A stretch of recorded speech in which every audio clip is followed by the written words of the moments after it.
जय सच्चिदानंद जी।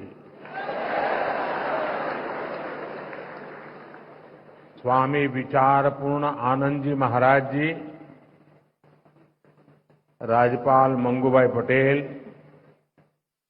मुख्यमंत्री मोहन यादव, कैबिनेट में मेरे साथी ज्योतिरादित्य सिंधिया जी, सांसद बीडी शर्मा जी, सांसद जनार्दन सिंह सिग्रीवाल जी, मंच पर उपस्थित अन्य महानुभाव और मेरे प्यारे भाई और बहनों, यहां बहुत बड़ी संख्या में दिल्ली, हरियाणा, पंजाब और पूरे देश से श्रद्धालु आए हैं। मैं आप सभी का अभिनंदन करता हूं। साथियों, श्री आनंदपुर धाम में आकर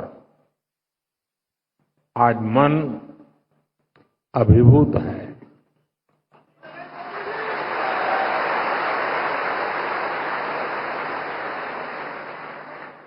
अभी मैंने गुरुजी महाराज के मंदिर में दर्शन किए। वाकई हृदय आनंद से भर गया।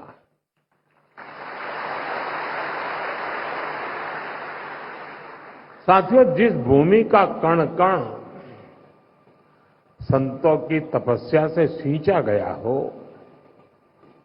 जहां परमार्थ एक परंपरा बन चुका हो,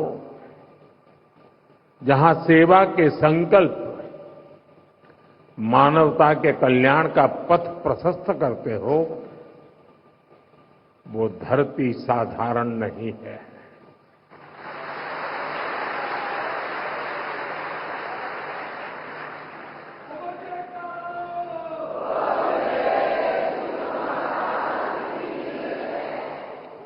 और इसलिए हमारे संतों ने अशोकनगर के बारे में कहा था कि यहां शोक आने से डरता है।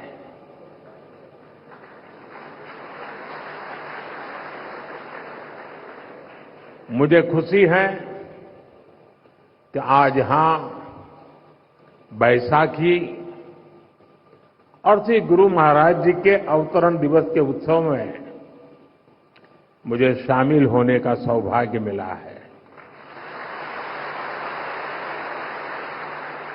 मैं इस पवित्र अवसर पर प्रथम पातशाही श्री श्री 108 श्री स्वामी अद्वैत आनंद जी महाराज और अन्य सभी पातशाही संतों को प्रणाम करता हूं।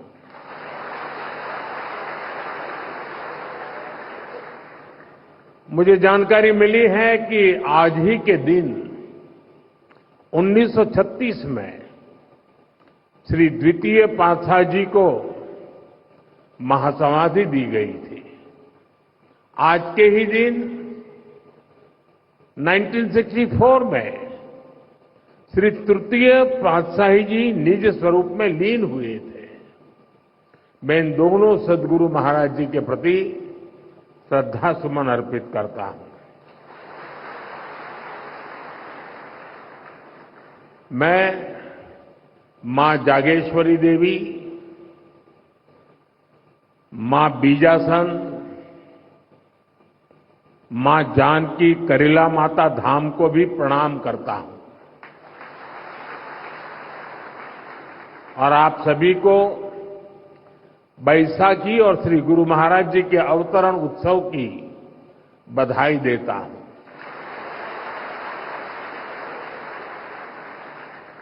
साथियों, हमारा भारत ऋषियों, मनुष्यों और संतों की धरती है। जब जब हमारा भारत, हमारा समाज किसी मुश्किल दौर से गुजरता है, कोई न कोई ऋषि, मनीषी इस धरती पर अवतरित होकर समाज को नई दिशा देता है। हम पूज्य स्वामी अद्वैत आनंद जी महाराज के जीवन में भी इसकी झलक देख सकते हैं। एक समय था जब आदि शंकराचार्य जैसे आचार्यों ने अद्वैत दर्शन के गहरे ज्ञान की व्याख्या की थी। गुलामी के कालखंड में समाज उस ज्ञान को भूलने लगा था, लेकिन उसी कालखंड में ऐसे ऋषि मुनि भी आए जिन्होंने अद्वैत के विचार से राष्ट्र की आत्मा को झकझोरा। इसी परंपरा में पूज्य अद्वैत आनंद जी महाराज ने भारत के जन सामान्य तक इसे पहुंचाने का बीड़ा उठाया। महाराज जी ने अद्वैत के ज्ञान को हम सभी के लिए और सरल बनाया, उसे सामान्य मानवीय के लिए सुलभ कर दिया। साथियों, आज दुनिया में भौतिक उन्नति के बीच मानवता के लिए युद्ध, संघर्ष और मानवीय मूल्यों से जुड़ी कई बड़ी चिंताएं भी हमारे सामने हैं। इन चिंताओं, इन चुनौतियों की जड़ में क्या है? इनकी जड़ में है अपने और पराये की मानसिकता। वो मानसिकता जो मानव को मानव से दूर करती है। आज विश्व भी सोच रहा है इनका समाधान कहां मिलेगा? इनका समाधान मिलेगा अद्वैत के विचार में।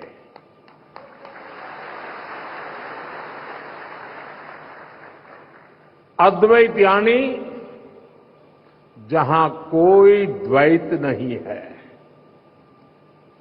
अद्वैत यानी जीव मात्र में एक ही ईश्वर को देखने का विचार। इससे भी आगे संपूर्ण सृष्टि को ईश्वर का स्वरूप देखने की सोच ही अद्वैत है। इसी अद्वैत सिद्धांत को परमहंस दयाल महाराज सरल शब्दों में कहते थे, जो तू है सो मैं हूं। सोचिए कितनी सुंदर बात है। जो तू है सो मैं हूं। ये विचार मेरे और तुम्हारे का भेद खत्म कर देता है और विचार सब मान ले तो सारे झगड़े ही खत्म हो जाए। साथियों, अभी कुछ देर पहले मेरी छठे पातशाही स्वामी श्री विचारपूर्ण आनंद जी महाराज से चर्चा हो रही थी। पहले पातशाही परमहंस दयाल महाराज जी के विचारों के साथ साथ वो मुझे आनंद धाम के सेवा कार्यों के बारे में भी बता रहे थे। यहां साधना के जो 5 नियम तय किए गए हैं उनमें निष्काम सेवा भी एक है। निष्काम भाव से गरीब वंचितों की सेवा, नर सेवा में नारायण सेवा को देखने की भावना, ये हमारी संस्कृति का आधार है। मुझे बहुत खुशी है कि सेवा की इसी संस्कृति को आनंदपुर ट्रस्ट पूरे मनोयोग से आगे बढ़ा रहा है।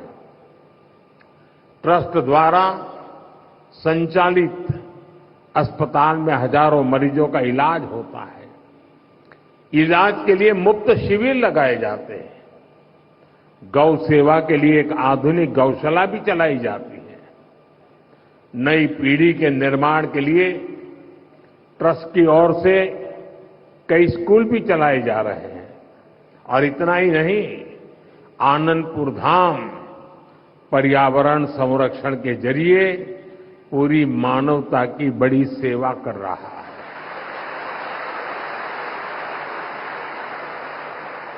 मुझे बताया गया है आश्रम के अनुयायियों ने हजारों एकड़ बंजर जमीन को हरा भरा बनाया है।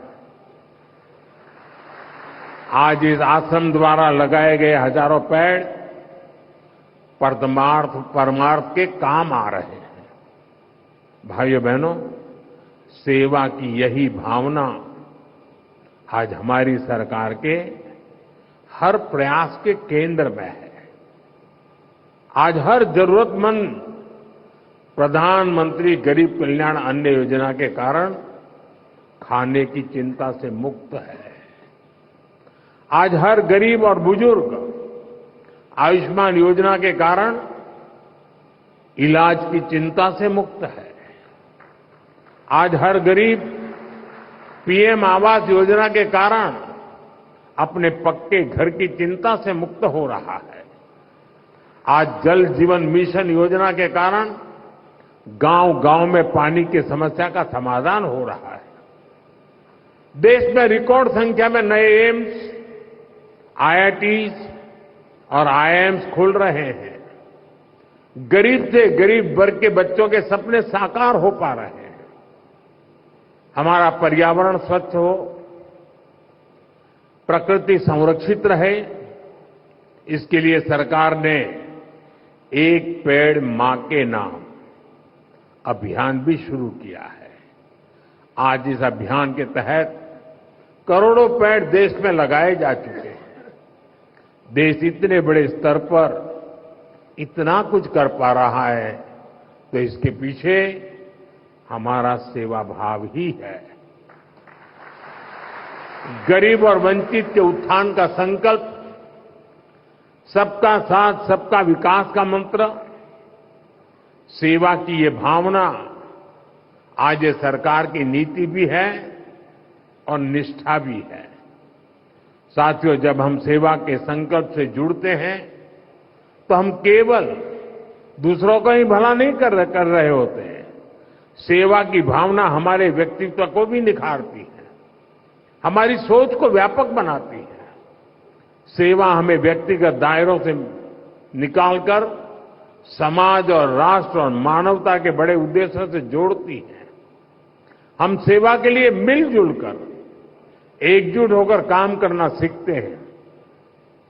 हम जीवन के अलग अलग पहलुओं को समझते हैं। आप सब सेवा कार्यों के लिए समर्पित लोग हैं। आपने अपने जीवन में अनुभव किया होगा, कठिनाइयों से लड़ना और फिर कठिनाइयों से जीतना। सेवा करते करते हम सहज ही ये सब सीख जाते हैं। इसलिए मैं कहता हूं, सेवा एक साधना है, एक ऐसी गंगा है जिसमें प्रत्येक व्यक्ति को जरूर डुबकी लगानी चाहिए। साथियों, अशोकनगर और आनंदपुर धाम जैसे क्षेत्र जिन्होंने देश को इतना कुछ दिया है, इनका विकास भी हमारी जिम्मेदारी है। इस क्षेत्र को कला, संस्कृति और प्राकृतिक सौंदर्य का वरदान प्राप्त है। यहां विकास और विरासत की असीम संभावनाएं हैं। इसलिए हम एमपी और अशोकनगर में विकास को तेज गति से बढ़ा रहे हैं। चंदेरी हैंडलूम को नई ऊंचाई तक ले जाने के लिए चंदेरी साड़ी को जीआई टैग दिया गया है। प्राणपुर में क्राफ्ट हैंडलूम टूरिज्म विलेज शुरू हुआ है। इससे क्षेत्र की अर्थव्यवस्था को भी नई गति मिलेगी। मध्य प्रदेश की सरकार अभी से ही उज्जैन सिंहस्थ की तैयारी में भी जुट गई है। भाइयों बहनों, अभी कुछ ही दिन पहले रामनवमी का महापर्व भी था। हम देश में राम वन गमन पथ का विकास कर रहे हैं। इस राम वन गमन पथ का एक अहम हिस्सा मध्य प्रदेश से होकर गुजरेगा और हमारा एमपी पहले से ही अजब और गजब है। इन कार्यों से उसकी पहचान और मजबूत होगी। साथियों, देश ने 2047 तक विकसित भारत बनने का लक्ष्य तय किया है। हमें पूरा विश्वास है कि ये लक्ष्य हम जरूर हासिल करेंगे। लेकिन इस यात्रा में हमें कुछ महत्वपूर्ण बातों को हमेशा ध्यान में रखना है।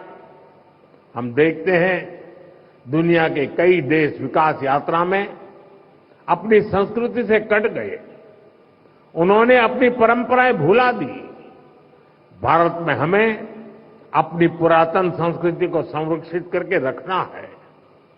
हमें ध्यान रखना है भारत जैसे देश में हमारी संस्कृति केवल हमारी पहचान से ही नहीं जुड़ी है, हमारी संस्कृति ही हमारे सामर्थ्य को मजबूती देती है।